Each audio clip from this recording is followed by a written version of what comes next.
بسم اللہ الرحمن الرحیم۔ السلام علیکم سامعین کرام، آج آپ کے ساتھ شیئر کیا جائے گا حضرت علی رضی اللہ عنہ نے اپنے فرزند امام حسن رضی اللہ عنہ سے فرمایا، اے میرے فرزند، 4 مثبت باتیں اور 4 منفی باتیں ہمیشہ یاد رکھو، کبھی بھی دھوکہ نہیں کھاؤ گے۔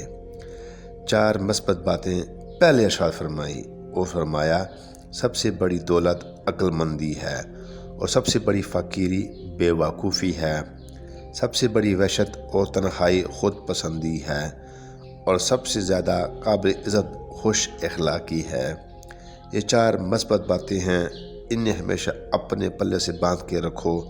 اس کے بعد 4 منفی باتیں ارشاد فرمائی اور کہا، ان کو بھی ہمیشہ یاد رکھو۔ احمق سے کبھی دوستی نہ کرنا، کنجوس سے بھی کبھی یارانہ نہ رکھنا، اور تمہیں تمہاری ضرورتوں سے بھی دور رکھے گا۔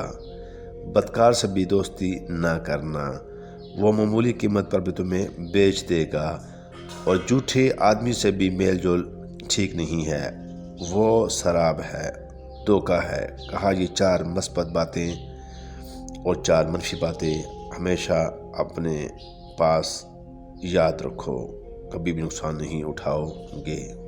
دوستو، یقیناً آپ کو یہ ویڈیو پسند آئی ہوگی۔ اگر آپ کو یہ ویڈیو اچھی لگی تو آپ ہمارے چینل قرآن حدیث اسلامک بیان کو سبسکرائب کریں، اور مزید آگے ویڈیو دیکھنے کے لیے ہمارے چینل کو لائک کریں، کمنٹ کریں، سبسکرائب کریں۔